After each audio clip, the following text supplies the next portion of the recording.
پاکستان میں مکمل استحکام اور یونٹی کی ضرورت ہے۔ سیاسی میدان میں ہمیں ہر حالت میں ڈائیلاگ کے ذریعے مسائل کو حل کرنا ہوگا۔ اپنے ویو پوائنٹ کو بہتر انداز سے ایکسپلور کرنا اور کنسنسس قائم کرنا یہ ضروری ہے۔ یہ نہ صرف دیگر جماعتوں کے لیے لازم ٹھہرتا ہے بلکہ یہ ہماری اپنی جماعت پاکستان تحریک انصاف کے لیے بھی لازم ہے۔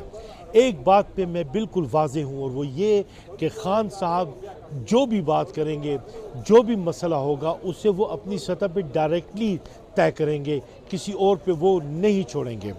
اسٹیبلشمنٹ کو بھی چاہیے کہ ڈائنامکس چینج ہو رہے ہیں، ڈاکٹرائنز چینج ہو رہے ہیں، اور اب تو پوری سیاسیات کا نقشہ جب ہماری فیلڈ مارشل کا عہدہ تفویض کر دیا گیا ہے تو یہ سارے پولیٹیکل ڈائنامکس جو ہے وہ چینج ہوں گی۔ قانون کا دیکھنے کا انداز بھی مختلف ہوگا۔ سپریم کورٹ کی جو حالیہ ججمنٹ تھی جس میں فوجی عدالتوں کو انہوں نے ویلیڈیٹ کر دیا سویلینز کے لیے، تو یہ تمام سٹیپس 26 ترمیم کا ہٹنا، سپریم کورٹ کا ڈیسیجن آنا، اور اب جنگ کی حالت کے بعد مزید جو ہے وہ یونٹی کے لیے فوج میں جو ہے یہ ایلیویٹڈ پوزیشن کریٹ کی گئی ہے، یہ سب اس بات کے انڈیکیٹرز ہیں کہ پاکستان کو آنے والے دنوں میں بہت ہی امپورٹنٹ کردار ادا کرنا ہے۔ عدلیہ کو بھی فرنٹ فٹ پہ آ کے براڈر یونٹی کے کانسیپٹ کو ذہن میں رکھتے ہوئے معاشرے کے جو پرابلمز ہیں ان کی ریلیف اورینٹیشن کے لیے بہتر پالیسی جو ہے اس کا اجرا کرنا ہوگا، احیا کرنا ہوگا۔ لائرز کی سطح پہ ملک اور قوم کے لیے بات کرنے کا جو سلسلہ ہے وہ مجھے کافی نیچے آتا ہوا دکھائی دیتا ہے۔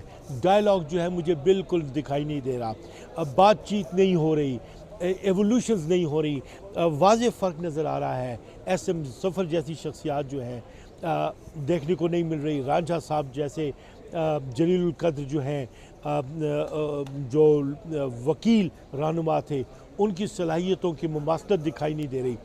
سو یہ ایک ایریا ہے جس میں کام کرنے کی ضرورت ہے۔ تحریک انصاف کی جانب سے انصاف لائرز فورم نے رول آف لاء کی جو تحریک برپا کی تھی وہ اپنے خد و خال میں ایک نئے انقلاب اور نئے پاکستان کی ضامن تھی۔